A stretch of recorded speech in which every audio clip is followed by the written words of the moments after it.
ग्रंथराज श्रीमद् भगवद गीता यथारूप अध्याय 11 विराट रूप श्लोक संख्या 2। श्लोक फिर से निकालिए, श्लोक समझेंगे। अर्जुन कह रहे हैं भवाप्ययो ही भूतानाम श्रुतो विस्तरशो मया, कि मैंने सुना सब प्राणियों का भव और अप्यय यानी जन्म और मरण, उत्पत्ति और विनाश, सब प्राणियों का मैंने सुना है विस्तार पूर्वक आपसे, और त्वत्तः आपके द्वारा सुना है। कमल पत्राक्ष, हे कमल पत्र के समान नेत्र वाले कृष्ण, महात्म्यम अभिचाभ्यम, और अविनाशी महात्म भी सुना है आपका। सब प्राणियों का जन्म मरण और आपका अविनाशी महात्मा है, मतलब आप में जन्म मरण नहीं है। ये बातें भी मैंने विस्तार से सुनी है ना। तो अब हम सुनेंगे प्रभुपाद जी तात्पर्य में क्या लिखते हैं। शिला प्रभुपाद की। अर्जुन यहाँ पर प्रसन्नता के मारे कृष्ण को कमल नयन, कमल के नेत्र नहीं, कृष्ण के नेत्र कमल के फूल की पंखड़ियों जैसे दिखते हैं, कहकर संबोधित करते हैं, क्योंकि कमल के फूल की पंखड़ियों जैसे। कमल पत्र, अर्जुन ने क्या कहा है, कमल पत्र अक्ष, अक्ष माने नेत्र वाले, कमल पत्र माने कमल के पत्ते, ठीक है ना, कमल के पत्ते के समान नेत्र वाले हैं। नमोस्तुते व्यास विशाल बुद्धि फुल्लारे बिंदा पत्र नेत्र, फुल खिले हुए कमल के चौड़े पत्ते के समान नेत्र वाले, है ना। तो कमल का पत्ता जैसे चौड़ा होता है उसी प्रकार से भगवान के नेत्र चौड़े हैं। कमल पत्र अक्ष, कृष्ण के नेत्र कमल के फूल की पंखड़ियों जैसे दिखते हैं। तो अर्जुन ने कृष्ण को संबोधित किया है, क्यों? बहुत प्रसन्नता है अर्जुन को, बहुत प्रसन्नता है। इससे अर्जुन को प्रसन्नता हो गई है। प्रभुपाद जी कहते हैं अर्जुन को प्रसन्नता हुई है, हैं? और इसके पहले अर्जुन विषाद में थे। पहला अध्याय अर्जुन का क्या था? अर्जुन विषाद योग। तो पहले अध्याय में अर्जुन बहुत विषाद कर रहे हैं, चिंता कर रहे हैं, शोक कर रहे हैं, क्यों? मोह में। और अभी अर्जुन ने क्या कहा पिछले श्लोक में? मोहोयम विगतो मम, मेरा मोह चला गया है। तो फिर क्या हुआ? मोह से जो विषाद था, शोक था, वो दूर हो गया। तो शोक दूर हो गया तो फिर क्या है? प्रसन्नता है ना। तो प्रभुपाद जी लिखते हैं प्रसन्नता के कारण अर्जुन ने कृष्ण को कमल पत्राक्ष कहा है, प्रसन्नता के कारण। हाँ,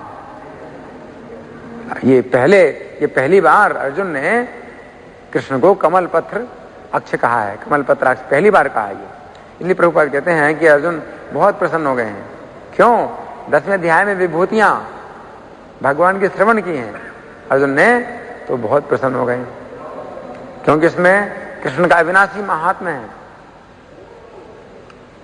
कई प्रकार से जो है विभूतियों का वर्णन सुन करके अर्जुन प्रसन्न हो गए हैं, है ना। अमृत प्राप्त हो गया है ना। इसलिए अब अर्जुन कृष्ण को कमल पत्राक्ष कह रहे हैं। जबकि जब दुखी थे तो कृष्ण को क्या बोलते थे? जनार्दन, मधुसूदन, कृष्ण, केसी, केसी निशोधन, है ना, गोविंद, ऋषिकेश, है कि नहीं। तो इस प्रकार से अर्जुन ने कृष्ण को संबोधित किया है। माधव, केशव, है, पत्रलोचन, पद्मलोचन नहीं।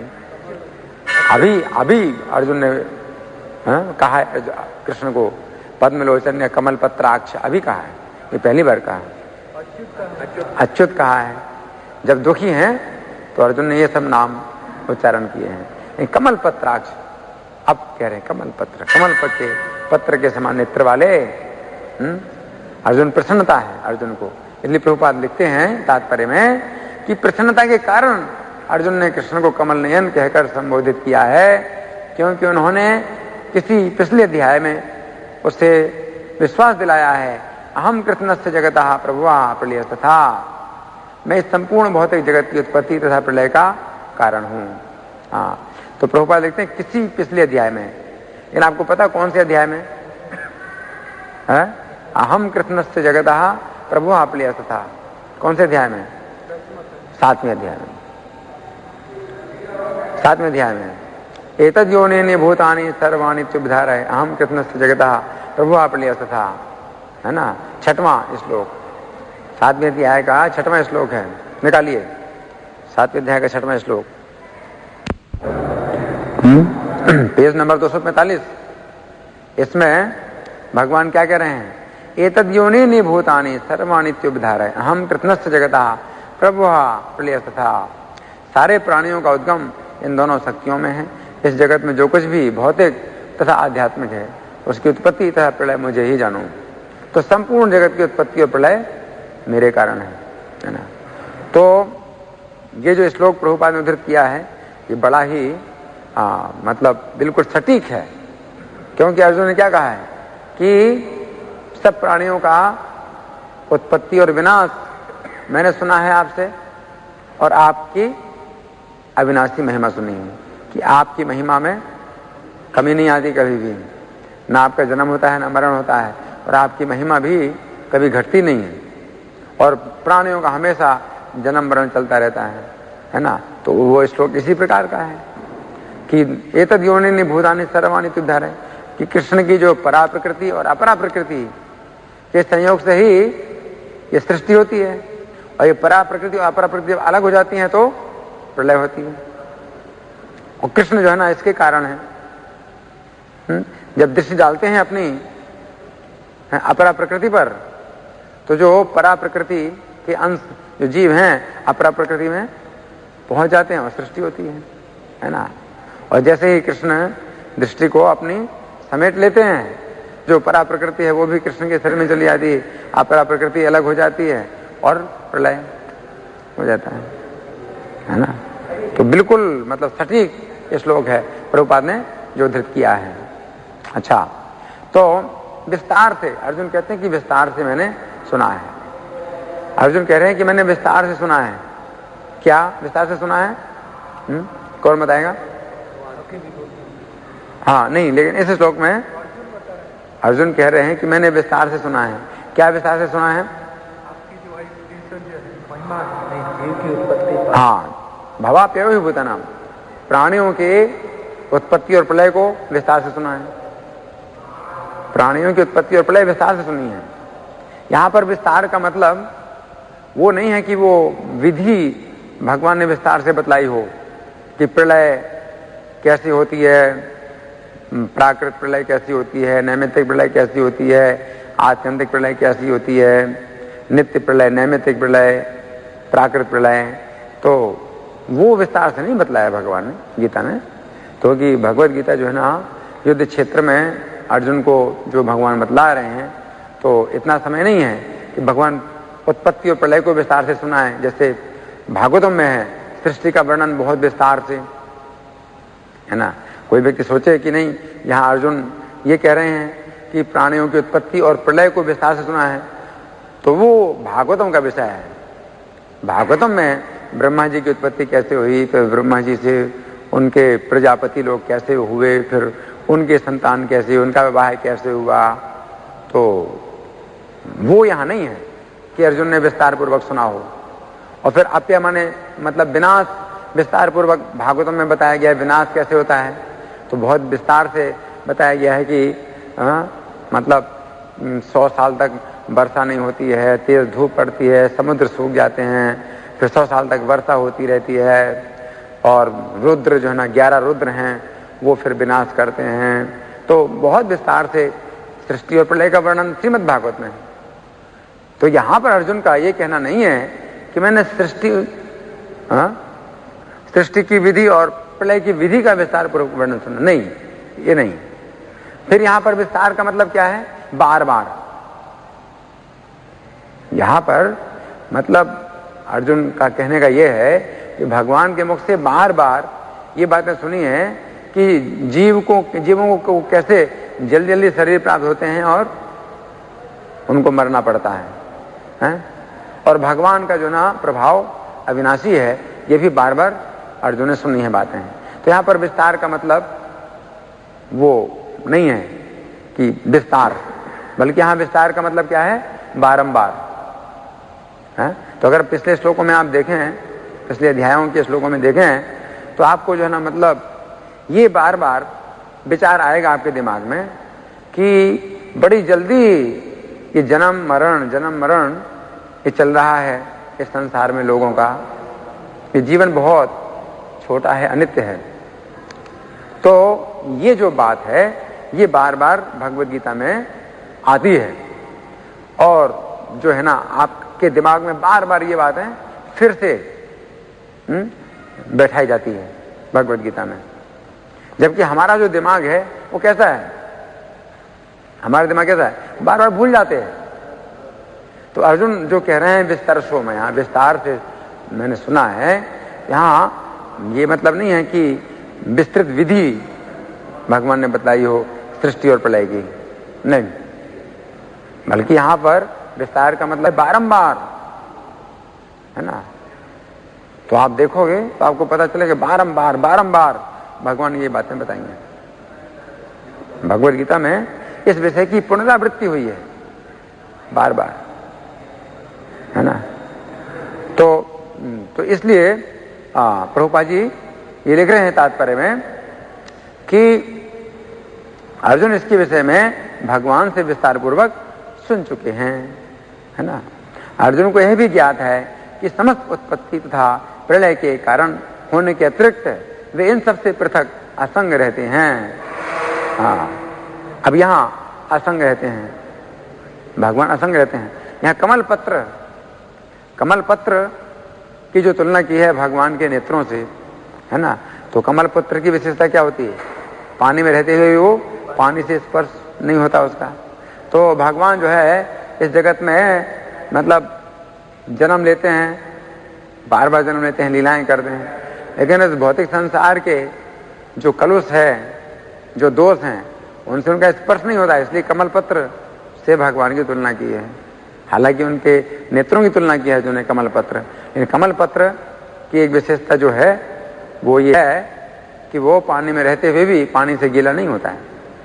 तो भगवान भी इस भौतिक प्रकृति के संपर्क में रहते हुए भी भौतिक प्रकृति से बिल्कुल असंग हैं, बिल्कुल प्रभाव नहीं है भौतिक प्रकृति का। ये जो ना कमल पत्र से भगवान की तुलना अर्जुन ने की है। जैसे पद्म पत्र में वामभसा, 5वें अध्याय में ना श्लोक, ब्रह्मण्याधाय कर्माणि संगम त्यक्त्वा करोति लिप्तेन स पापेन पद्म पत्र में वामभसा, है ना। कि वो व्यक्ति भी जो है ना जो भगवान में अर्पित करके कर्मों को करता है तो वो भी पाप से लिप्त नहीं होता है। ऐसे कमल का पत्ता पानी में रहते हुए भी पानी से लिप्त नहीं होता है। तो पापों के बीच में रहते हुए भी जो भक्त है वो पापों से लिप्त नहीं होता है। और ये भौतिक संसार क्या है? पापों का समुद्र है, पाप का समुद्र है। तो पाप के समुद्र में खिला हुआ जो है ना वो कमल के समान रहता है, कमल के पत्ते के समान रहता है। उसमें बिल्कुल भी लिप्त नहीं होता है पाप से, है ना। तो भगवान भी जो है ना इसी प्रकार के हैं कि इस भौतिक संसार से लिप्त नहीं होते हैं, असंग रहते हैं। आगे प्रभुपाद लिखते हैं, जैसा कि भगवान ने 9वें अध्याय में कहा है कि वे सर्वव्यापी हैं, तो भी वे सर्वत्र स्वयं उपस्थित नहीं रहते। यही कृष्ण का अचिंत ऐश्वर्य है, जिसे अर्जुन स्वीकार करते हैं कि उन्होंने भली भांति समझ लिया है। तो यहाँ पर प्रभुपाद जी का तात्पर्य समाप्त होता है। अब हम आपसे ही कुछ प्रश्न पूछेंगे, क्योंकि ऐसे श्लोक जो है ना आप लोगों को बताना है जिनमें ये बातें भगवान ने बार बार कही हैं। 2 प्रकार की, एक तो ये बात है कि शरीर नश्वर है, अनित्य है, ये बातें भगवान ने कही हैं, ऐसे श्लोक निकालिए। और दूसरी बात भगवान ने जो कही है कि वे अविनाशी हैं, है ना। तो ये 2 बातों पर जो है ना, पहले तो मैं आपको गिनाऊंगा श्लोक, तो हम अभी यहाँ से ऐसे ही पीछे जाते हैं, उल्टी दिशा में जा रहे हैं, ठीक है ना। तो आप पीछे खोलिए पेज, तो आप 10वें अध्याय का 42वां श्लोक निकालिए, इसमें भी ये बात है, इसमें भी ये बात है। क्या कि भगवान अविनाशी हैं। भगवान क्या कह रहे हैं? अथवा बहुनैतेन किम ज्ञातेन तवार्जुन विष्टभ्याहम इदं कृत्स्नम एकांशेन स्थितो जगन। किंतु हे अर्जुन, इस सारे विशद ज्ञान की आवश्यकता क्या है? मैं तो अपने एक अंश मात्र से संपूर्ण ब्रह्मांड में व्याप्त होकर इसको धारण करता हूं। देखा, ये भगवान का अविनाशी महात्म्य है ना। तो 42वां श्लोक। अच्छा, इसके पहले आप निकालिए 39वां श्लोक। 39वें श्लोक में भगवान क्या कहते हैं? इसमें भी भगवान का महात्म्य है। क्या कहते हैं? यच्चापि सर्वभूतानां बीजं तदहं अर्जुन न तदस्ति विना यत्स्यान् मया भूतं चराचरम्। यही नहीं, हे अर्जुन, मैं समस्त सृष्टि का जनक बीज हूं। ऐसा चर तथा अचर कोई भी प्राणी नहीं है जो मेरे बिना रह सके। तो ये भगवान का अविनाशी महात्म्य है। अच्छा, इसके पहले आप निकालिए श्लोक संख्या 33वां। पीछे चलो, पीछे। तो इसके पीछे 33वां श्लोक में भगवान जो है क्या कहते हैं? अक्षराणामकारोऽस्मि द्वन्द्वः सामासिकस्य च अहमेवाक्षयः कालो धाताहं विश्वतो मुखम्। अक्षरों में मैं आकार हूं और समासों में द्वंद्व समास हूं। मैं शाश्वत काल भी हूं और सृष्टाओं में ब्रह्मा हूं, है ना। अक्षय काल, अविनाशी काल। तो ये भगवान का अविनाशी महात्म्य है ना। तो इस प्रकार से 33वां श्लोक हुआ। अब इसके पहले आप आइए श्लोक संख्या 30। श्लोक संख्या 30 में भगवान क्या कहते हैं? प्रह्लादश्चास्मि दैत्यानां काला कलयतामहं मृगाणां च मृगेन्द्रोऽहं वैनतेयश्च पक्षिणां। दैत्यों में मैं भक्तराज प्रहलाद हूं, दमन करने वालों में काल हूं, पशुओं में सिंह हूं तथा पक्षियों में गर्व हूं। तो यहां दमन करने वालों में काल, काल है ना। तो भगवान अपने को काल कह रहे हैं। कलयताम का मतलब गणना करने वाले भी, गिनती करने वालों में काल, कि काल एक एक की गिनती कर लेता है। काल की गिनती कोई नहीं कर पा रहा है कि नहीं। अभी तक काल कितना बीत चुका है कोई नहीं हिसाब निकाल सकता कि अभी तक काल कितना बीत चुका है। लेकिन काल ने सबकी गिनती कर ली है कि कौन कौन बीत चुके हैं। काल के रिकॉर्ड में सब कुछ नोट किया हुआ है। तो ये जो है ना भगवान का विनाशी महात्म्य है ना। अब 30 के पहले श्लोक संख्या 20 पर आइए। पीछे चलिए, श्लोक संख्या 20। इसमें भी देखिए यही चीज है कि भगवान सबकी उत्पत्ति और विनाश के कारण है। भगवान अविनाशी हैं। भगवान कह रहे हैं अहमात्मा गुडाकेश सर्वभूताशय स्थितः अहमादिश्च मध्यम च भूतानां अंत एव च। हे अर्जुन, मैं समस्त जीवों के हृदयों में स्थित परमात्मा हूं।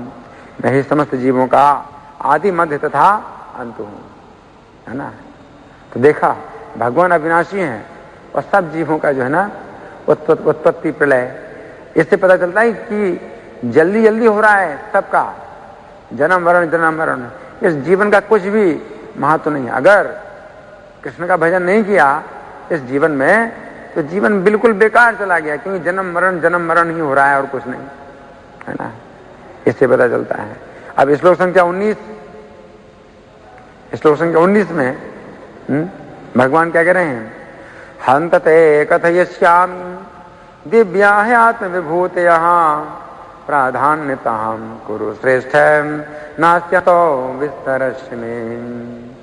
श्री भगवान ने कहा, हाँ, अब मैं तुमसे अपने मुख्य वैभव युक्त रूपों का वर्णन करूंगा, क्योंकि हे अर्जुन, मेरा ऐश्वर्य असीम है, न अंतो अस्ति।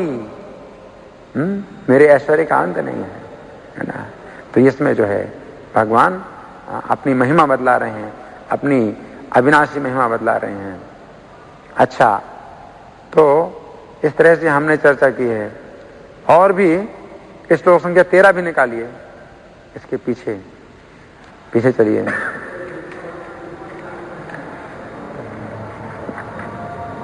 श्लोक संख्या 13 है, हाँ 12 और 13 दोनों है, 12-13 दोनों है। अर्जुन ने कहा है तो अविनाशी महिमा है, अर्जुन ने कहा है तो वो भी तो अर्जुन ने सुना है ना, इसलिए ये भी आप गिन सकते हो कि अर्जुन ने ये भी तो सुना है। अर्जुन क्या कह रहे हैं? परम ब्रह्म परम धाम पवित्रम परमं भवान पुरुषं शाश्वतं दिव्यं आदिदेवं अजं विभुम् आहुस्त्वां ऋषिया सर्वे देवर्षिर्नारदस्तथा असितो देवलो व्यासा स्वयं चैव ब्रवीष्मे। अर्जुन ने कहा आप परम भगवान, परम धाम, परम पवित्र, परम सत्य हैं। आप नित्य दिव्य आदि पुरुष अजन्मा तथा महानतम है। नारद, असित, देवल तथा व्यास जैसे ऋषि आपके सत्य की पुष्टि करते हैं और अब आप स्वयं भी मुझसे प्रकट कह रहे हैं। ठीक है, अच्छा अब इसके पहले 8वें श्लोक पर आइए, पीछे चलिए। 8वें श्लोक में भगवान क्या कह रहे हैं? बहुत सुंदर श्लोक है। इसमें भी मतलब जीवन कितना अनित्य है और भगवान जो है कैसे अविनाशी हैं, इसका पता चलता है। भगवान कहते हैं अहम सर्वस्य प्रभवो मत्ता सर्वं प्रवर्तते इति मत्वा भजन्ते मां बुधा भाव समन्विताम्। मैं समस्त आध्यात्मिक तथा भौतिक जगतों का कारण हूँ। प्रत्येक वस्तु मुझ ही से उद्भूत है। जो बुद्धिमान ये भली भांति जानते हैं वे मेरी प्रेमा भक्ति में लगते हैं तथा हृदय से पूरी तरह मेरी पूजा में तत्पर रहते हैं। 8वां। अच्छा अब आप आइए पीछे, तीसरा श्लोक, श्लोक संख्या 3। इसमें कितना सुंदर भगवान बता रहे हैं, क्या कह रहे हैं? बहुत ही महत्वपूर्ण श्लोक है। भगवान कहते हैं यो मामजम मनादिम चाम वेत्ति लोक महेश्वरम असमूढ़ा समर्थेषु सर्व पापे प्रमुच्यते। जो मुझे अजन्मा अनादि समस्त लोकों के स्वामी के रूप में जानता है, मनुष्यों में केवल वही मोह रहित और समस्त पापों से मुक्त होता है ना। अच्छा अब इस श्लोक संख्या 2 पीछे आइए। इसमें भगवान क्या कहते हैं?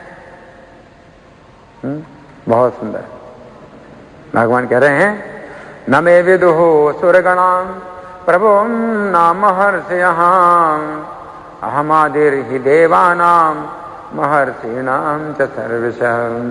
न तो देवतागण मेरी उत्पत्ति या ऐश्वर्य को जानते हैं और ना ही महर्षिगण ही जानते हैं, क्योंकि मैं सभी प्रकार से देवताओं और महर्षियों का भी कारण स्वरूप हूँ, उद्गम हूँ। भगवान कह रहे हैं भगवान का विनाशी प्रभाव देखो कितना। जो अर्जुन ने कहा कि विस्तार से सुना है, तो यही मतलब है विस्तार का मतलब बारंबार अर्जुन ने सुना है, अर्जुन का मोह दूर हो गया है ना। अब 9वें अध्याय में भी देखिए, 9वें अध्याय में श्लोक संख्या 33 देखिए, श्लोक संख्या 33। इसमें भगवान क्या कह रहे हैं? पुनर्ब्राह्मणा पुण्यां भक्ता राजर्षयस्तथा अनित्यं सुखं लोकम इमं प्राप्य भजस्व मां। भगवान क्या कहते हैं? फिर धर्मात्मा ब्राह्मणों, भक्तों तथा राजर्षियों के लिए तो कहना ही क्या है। अतः इस क्षणिक दुख में संसार में आ जाने पर मेरी प्रेमा भक्ति में अपने आप को लगाओ। तो इससे क्या पता चलता है? अनित्य ये जो जीवन है अनित्य है और सुख रहित है, सुख नहीं है, अनित्य है। थोड़ा सा जीवन है और इसमें सुख नहीं है ना। तो इस प्रकार से और मेरा भजन करो, भगवान कह रहे हैं। तो ये इन बातों को अर्जुन ने बार बार सुना है, इसलिए अर्जुन का मोह दूर हो गया है ना। इसलिए कहा गया है कि गीता को बार बार सुनना चाहिए, गीता बार बार। गीता को बार बार सुनना चाहिए, बार बार सुनना चाहिए, है ना। तो ये 33वां था। अब इसके पिछला श्लोक 32 में आइए। 32 में भगवान क्या कह रहे हैं? मामि पार्थ है व्यपाश्रित्य ये पिछो पापियो ने स्त्रियो वैश्या तथा शूद्रांश ते पियांति परां गतिम। हे पार्थ, जो लोग मेरी शरण ग्रहण करते हैं वे भले ही निम्न जन्मा स्त्री, वैश्य तथा शूद्र क्यों ना हो, ये परम धाम को प्राप्त करते हैं। जो कृष्ण के शरण में आए वो परागति प्राप्त करेगा। परम गति जन्म मरण से छूट जाएगा। तो इसमें भी अर्जुन ने ये बात सुन ली, कृष्ण की जो है अविनाशी महिमा सुनी है। अब इसके पहले और आइए 28वें श्लोक में, श्लोक संख्या 28।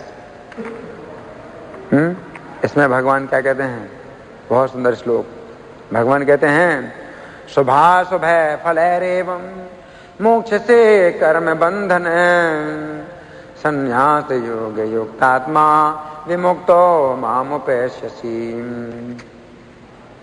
इस तरह तुम कर्म के बंधन और इसके शुभ अशुभ फलों से मुक्त हो सकोगे।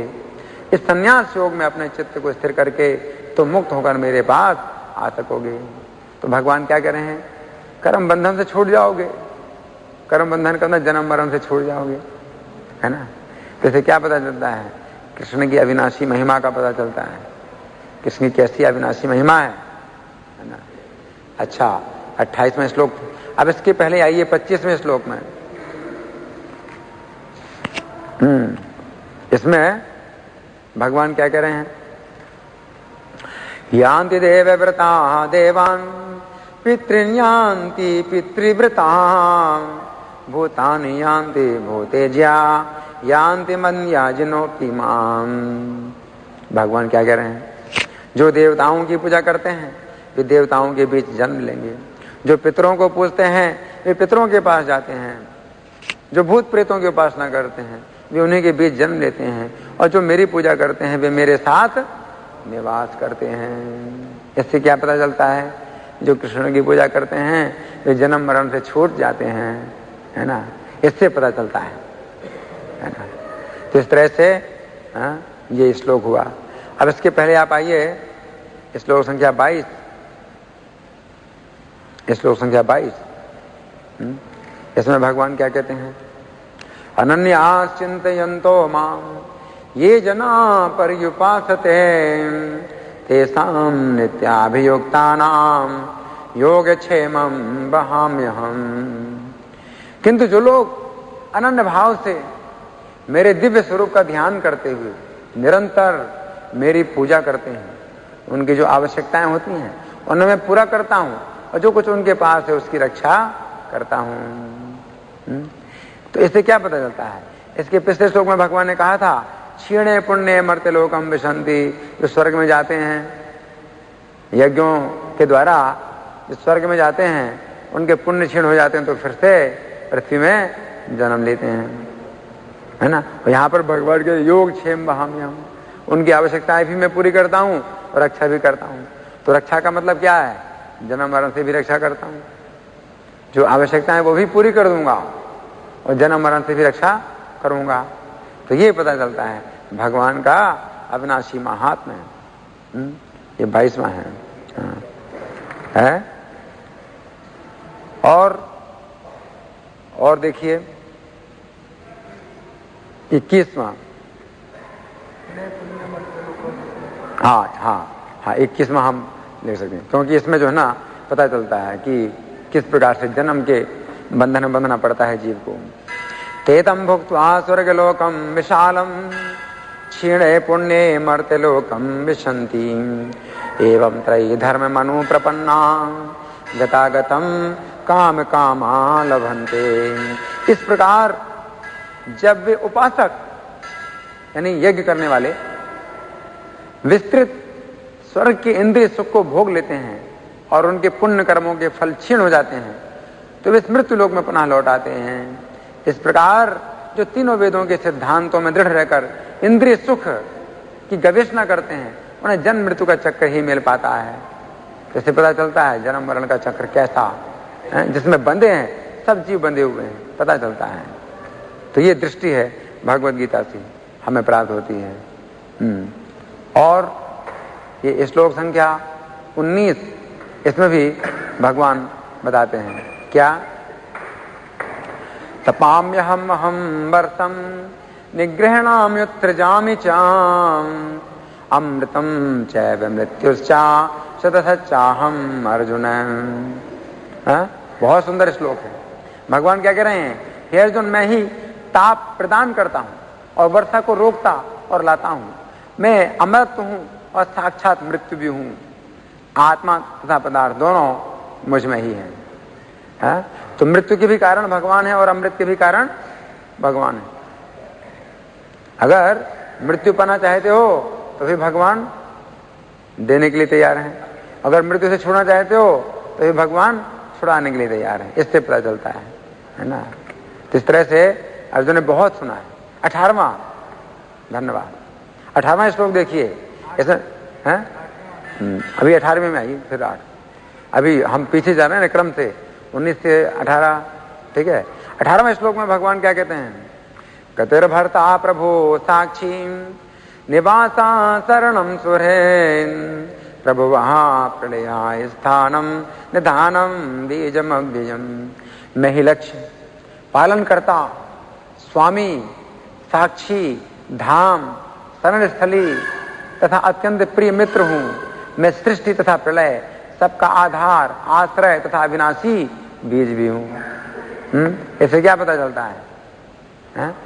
यही पता चलता है कि जन्म मरण का ये जो है चक्र है, उसमें भगवान ही केवल अविनाशी है, छुड़ाने वाले हैं, है ना। अच्छा, आप इसके पहले कौन सा श्लोक देखिए।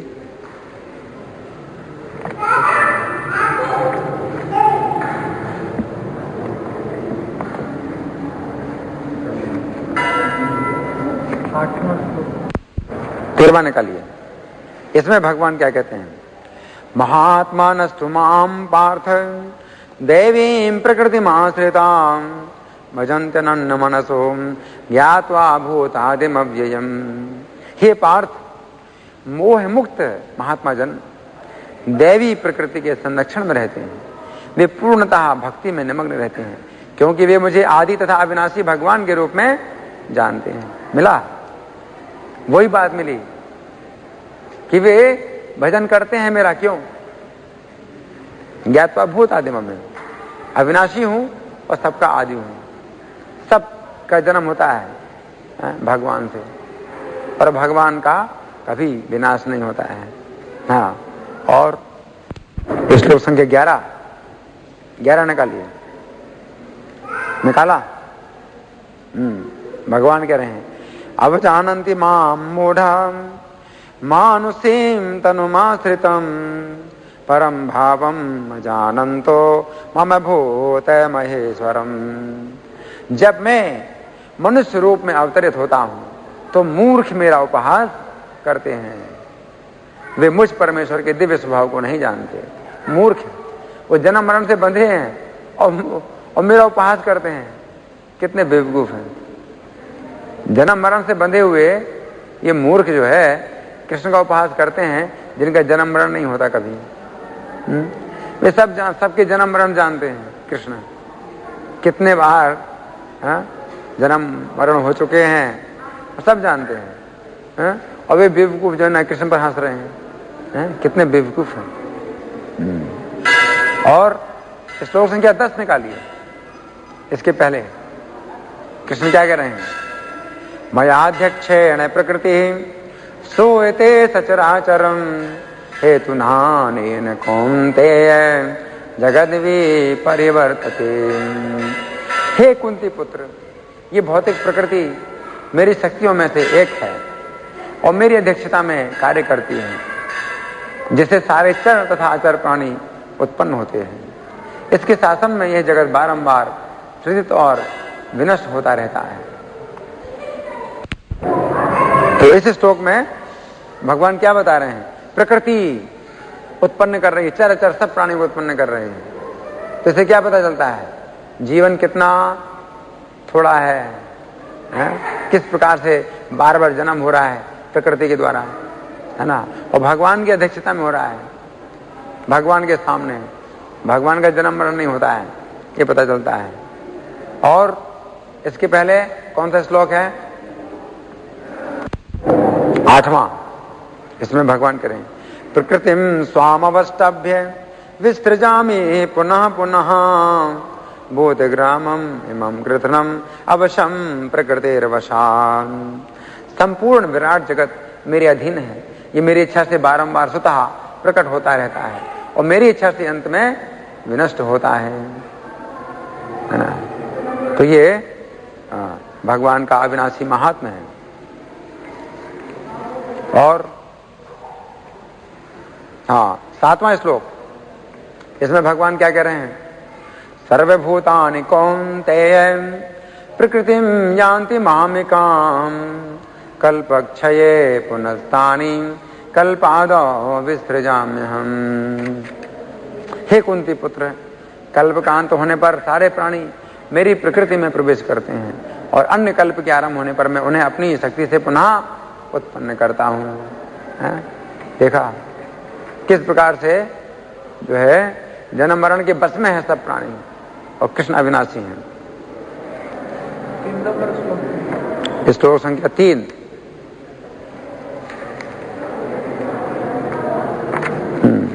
श्लोक संख्या 3 निकालिए।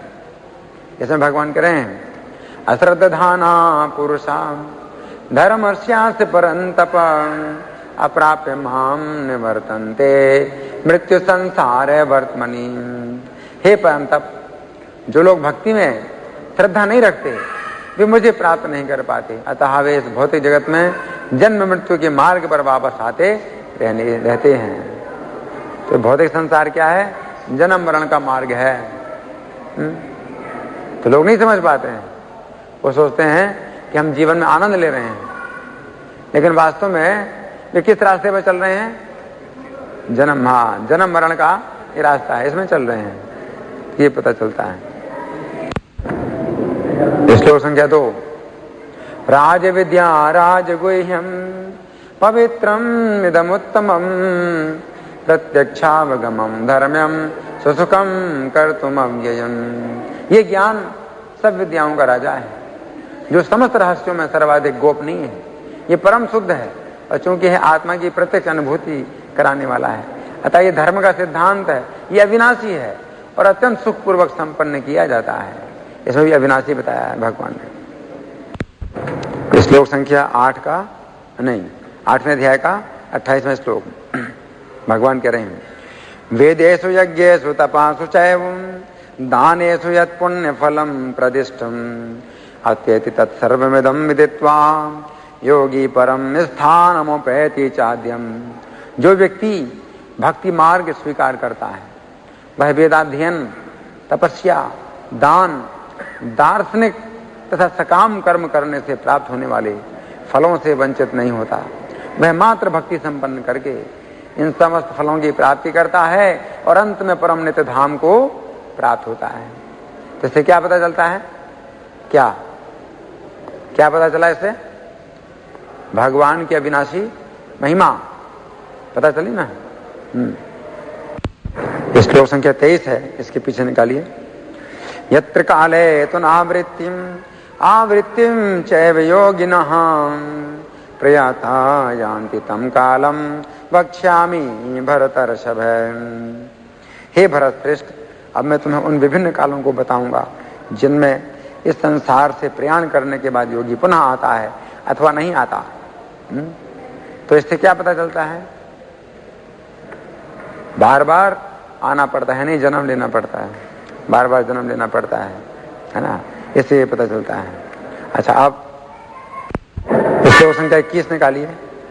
इसमें भगवान क्या कह रहे हैं? अव्यक्तोक्षरेत्युक्त तमाहु परमां गतिम यम प्राप्य न निवर्तन्ते तद्धाम परमं मम। जिसे वेदांती अप्रकट तथा अविनाशी बताते हैं, जो परम गंतव्य है, जिसे प्राप्त कर लेने पर कोई वापस नहीं आता, वही मेरा परम धाम है। तो क्या पता चला? भगवान की अविनाशी महिमा इससे पता चली, है ना। हाँ, 20वां श्लोक, इसमें भी देखिए भगवान कह रहे हैं परस्तस्मात् भावोऽन्यो व्यक्तो व्यक्तात् सनातनः या स सर्वेषु भूतेषु नश्यत्सु न विनश्यति। इसके अतिरिक्त एक अन्य अव्यक्त प्रकृति है जो शाश्वत है और इस व्यक्त तथा अव्यक्त पदार्थ से परे है। ये परा यानी श्रेष्ठ और कभी नाश ना होने वाली है। जब इस संसार का सब कुछ लय हो जाता है तब भी उसका नाश नहीं होता। तो इससे पता चलता है क्या, भगवान की अविनाशी महिमा, है ना। और श्लोक संख्या 19 है, इसमें भगवान कह रहे हैं भूतग्रामः स एवायं भूत्वा भूत्वा प्रणीयते रात्र्यागमे वशः पार्थ प्रभवत्यः रागमे। जब जब ब्रह्मा का दिन आता है तो सारे जीव प्रकट होते हैं और ब्रह्मा की रात्रि होते ही वे असहायवत विलीन हो जाते हैं। इससे क्या पता चलता है, विवश हैं, सब प्राणी विवश हैं, जन्म और मरण से विवश हैं। भूत्वा भूत्वा प्रणीयते, उत्पन्न हो करके मरते हैं, है ना। इससे पता चलता है कितना अनित्य है। अर्जुन का मोह दूर हुआ ना, क्योंकि अर्जुन इस जीवन को बहुत बड़ा समझ रहे हैं। हम सुखी कैसे रहेंगे, हम राज्य पाके क्या करेंगे, इनको मार करके हमें कहां सुख मिलेगा। लेकिन यहां पर भगवान जो ज्ञान दे रहे हैं इससे सुख की आशा ही करना बेकार है, कि जीवन ही इतना थोड़ा सा है। तो ये पता चलता है। तो अभी हमने 19वां पढ़ा था ना, अब 18वां पढ़िए। इसमें भगवान क्या कह रहे हैं, अव्यक्ताद् व्यक्त यहाँ सर्वाम प्रभवन्त्या रागमे रात्र्यागमे प्रलेयन्ते तत्रैवाव्यक्त संज्ञके। ब्रह्मा के दिन के शुभारंभ में सारे जीव अव्यक्त अवस्था में, अव्यक्त अवस्था से व्यक्त होते हैं और फिर जब रात्रि आती है तो वे पुनः अव्यक्त में विलीन हो जाते हैं। देखा, ब्रह्मा का दिन रात, ब्रह्मा के दिन रात में कितना जो है मतलब वो होता है भारी सृष्टि और कितनी बड़ी प्रलय होती है। तो इससे पता चलता है।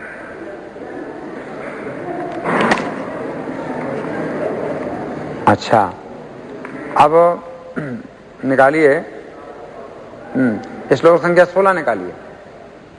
इसमें भगवान क्या कह रहे हैं, 16, इससे भी वही विषय मिलता है। आ ब्रह्म भुवनान लोकान पुनरावर्तिनोर्जुन मामुपेत्य तु कौन्तेय पुनर्जन्म न विद्यते। इस जगत में सर्वोच्च लोक से लेकर निम्नतम सारे लोक दुखों के घर हैं, जहां जन्म तथा मरण का चक्कर लगा रहता है। किंतु हे कुंती पुत्र, जो मेरे धाम को प्राप्त कर लेता है वह फिर कभी जन्म नहीं लेता। तो इसमें दोनों बातें हैं, जन्म मरण, जन्म मरण, यही है, जन्म मरण जन्म मरण जन्म मरण ही है। और अगर कृष्ण के धाम में आओ तो जन्म मरण नहीं है और कोई दूसरा विषय ही नहीं है इस भगवत गीता में, और कोई दूसरा विषय ही नहीं है कि हिस्ट्री क्या होती है, ज्योग्राफी क्या होती है, बायोलॉजी क्या होती है, ये है वो है, दुनिया भर कोई विषय नहीं है। बस जन्म मरण, या तो जन्म मरण ग्रहण करो और नहीं तो छोड़ो जन्म मरण से। बस एक ही विषय है पूरी भगवत गीता का, है ना। किसी व्यक्ति ने प्रभुपाद को अपना हाथ दिखाना चाहा कि आप मेरी हस्तरेखा देखिए, तो प्रभुपाद ने बहुत कहा कि नहीं ये हस्तरेखाएं देखने से अपना समय खराब नहीं करना चाहिए, बहुत कुछ समझाया। लेकिन वो नहीं समझ रहा था। नहीं स्वामी जी मेरी हाथ की रेखाएं देखिए, मुझे समझाइए। आपको पता है घटना? नहीं पता है। तो प्रभुपाद जी कहते हैं अच्छा ठीक है देखता हूँ। तो ऐसे उसकी हस्तरेखा देख करके और अपना बड़ा बुरा मुंह बनाया। ओहो, कितने बार जन्म मरण यही तुम्हारी हस्तरेखा में। वो सोच रहा है कि वो बताएं कि हस्तरेखा में मतलब बचपन से जो है ना आपको कितने कितने सुख प्राप्त हुए, क्या या क्या क्या दुर्घटनाएं प्राप्त हुई, आगे चल करके क्या सुख का और लाभ का समय आ सकता है और बहुत बड़ा पद मिल सकता है, बहुत बड़ा धन की प्राप्ति हो सकती है। ये प्रभुपद के जन्म मरण कितना जन्म मरण जो है भरा हुआ तुम्हारे हस्त रेखाओं में, और कुछ है ही नहीं, जन्म मरण की। तो ये दृष्टि है, ऊंचाई से देखो तो पता चलता है। ब्रह्मा जी के दृष्टि से देखो तो उनके 1 सेकंड में यहाँ के 1 लाख साल बीते हैं। ब्रह्मा जी के 1 सेकंड में आपके कितने बार जन्म मरण होते हैं 1 सेकंड में। तो क्या महत्व है इस जीवन के सुखों का, क्या महत्व है?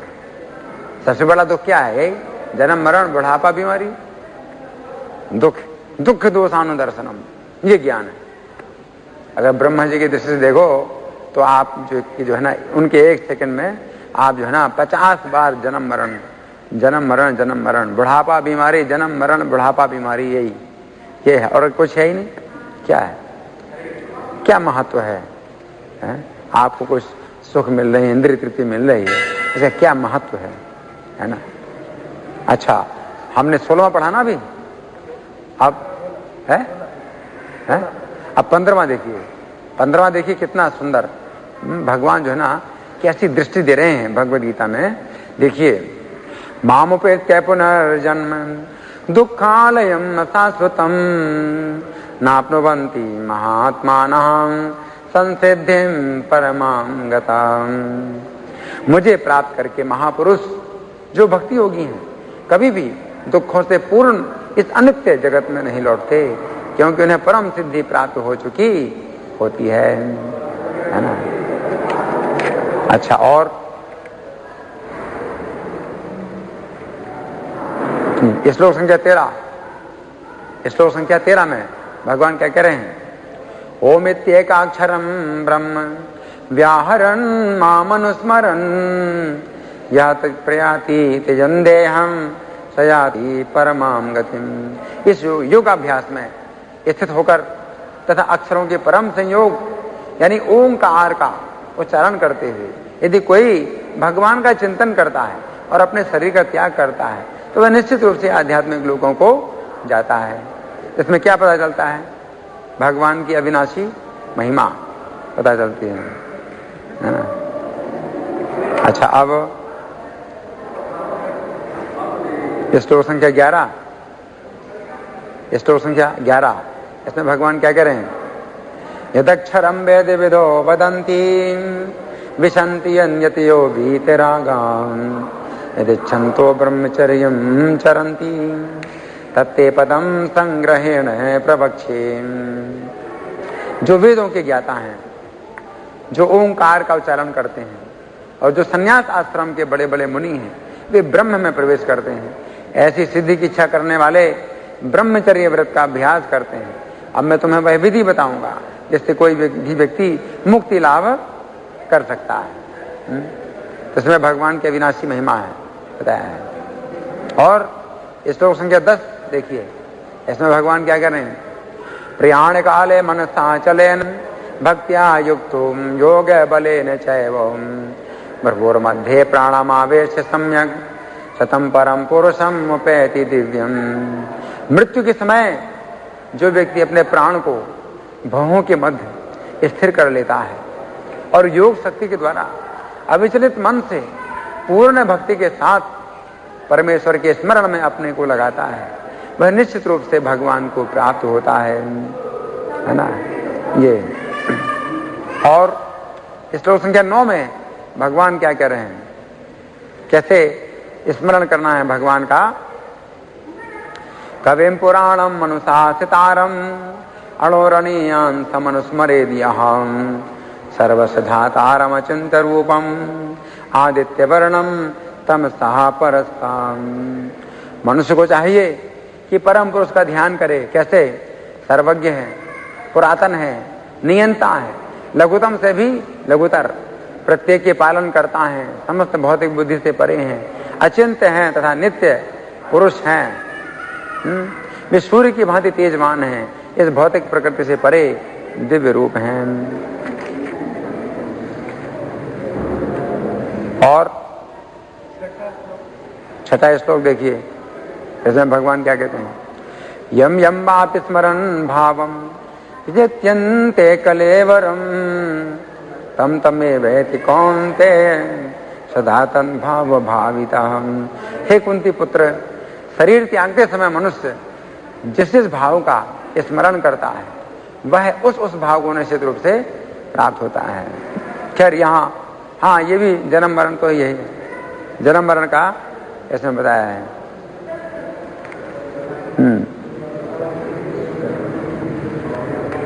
तो इस तरह से जो है श्लोक संख्या 5, हाँ इसको आप कह सकते हैं। 5वां श्लोक निकालिए। अंत काले च मामेव स्मरन् मुक्त्वा कलेवरम यः प्रयाति समन् भावम याति नास्त्यत्र संशयम्। और जीवन के अंत में जो केवल मेरा स्मरण करते हुए शरीर का त्याग करता है वह तुरंत मेरे स्वभाव को प्राप्त करता है, इसमें रंच मात्र भी संदेह नहीं है ना। तो इस तरह से हमने मतलब बहुत चर्चा की है, और भी अगर आप पीछे निकालते जाओ तो निकलते चले जाएंगे। तो दूसरे अध्याय में भी भगवान ने बताया है कि देह नाशवान है ना, जीव अविनाशी है। तो इस तरह से बहुत हैं। और जो है भगवत गीता की जो भाषा है ये इस प्रकार की है जो कि हमारे मोह को नष्ट करती है। और अर्जुन का मोह नष्ट हो गया है। अर्जुन ने कहा है कि मोहोयम विगतो मम। विगत का मतलब है विशेष रूप से गत, गत माने चला गया, विगत, गत माने होता है गया, ठीक है ना। और विगत का मतलब विशेष रूप से चला गया है, मोह चला गया है ना। भगवत गीता में ये सब वर्णन नहीं है कि कैसे जीवन में आनंद लिया जाए। ये जिंदगी बड़ी लंबी है। लोग कहते हैं ना मौत तो है ही नहीं, जिंदगी कैसे कटे। जिंदगी नहीं कटती, दिन नहीं कटते, टाइम पास नहीं होता।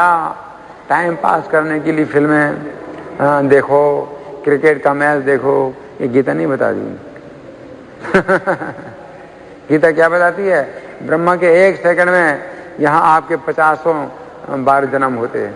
अब क्या टाइम पास करना है? टाइम पास इतनी तेजी से हो रहा है, इतनी तेजी से हो रहा है कि 1 सेकंड में आप 50 बार जन्म ले रहे हो। 1 सेकंड में आपके 50 बार जन्म और मरण हो रहे हैं। तो यहाँ टाइम पास करने की समस्या नहीं है, टाइम पास हो रहा है ये समस्या है कि टाइम पास हो रहा है, कितनी तेजी से टाइम पास हो रहा है। लेकिन अज्ञान, मोह, ये देखो कितना बड़ा मोह है। इसलिए भगवत गीता का रोज श्रवण करना चाहिए, भगवत गीता का रोज पाठ करना चाहिए। केयम गीता नाम सहस्त्रम ध्येयम श्रीपति रूपमजस्रम नेयम सज्जन संगे चित्तम देयम दीन जनाय च वित्तम। शंकराचार्य कहते हैं गेयम गीता नाम सहस्त्रम, गीता का नाम 1000 बार लेना चाहिए। गीता के नाम को 1000 बार लेना चाहिए। गीता या गेयम माने गान करना चाहिए। गे का मतलब है गे मतलब गाने योग्य है ये, है ना। गेयम भी है, गेयम, गे का मतलब होता है ज्ञा से गे बनता है, जानने योग्य, गीता को जानना चाहिए। और गीता गे भी है, गे और गे समझ रहे, 2 शब्द हैं। गे मतलब गाने योग्य है, गीता को गाना चाहिए क्योंकि भगवान के मुख से ये गीत निकला है, इसलिए गाना चाहिए। और दूसरा गीता गेय है, गे है, ज्ञा, है ना, जानने योग्य है। गीता को जानना चाहिए, समझना चाहिए, ये मोह को दूर करता है। और नाम सहस्त्रम, नाम सहस्त्रम विष्णु सहस्त्रनाम, ये विष्णु सहस्त्रनाम भी जो है ना गेय है। गेय मतलब गाने योग्य है विष्णु सहस्त्रनाम। तो एक कैसेट बना है जिसमें हमने विष्णु सहस्त्रनाम गाया है, तो बहुत अच्छा रिकॉर्ड हुआ है, बहुत मधुर वो जो है ना श्लोकों का पाठ हुआ है। वो बहुत सुने, बहुत अच्छा लगता है, बहुत मधुर लगता है। तो भगवान विष्णु के 1000 नाम जो है, महाभारत में 2 चीजें जो है मतलब बहुत दिव्य हैं। एक तो भगवत गीता है, दूसरा विष्णु सहस्त्र नाम। भगवत गीता भीष्म पर्व में है और विष्णु सहस्त्र नाम है, भीष्म के द्वारा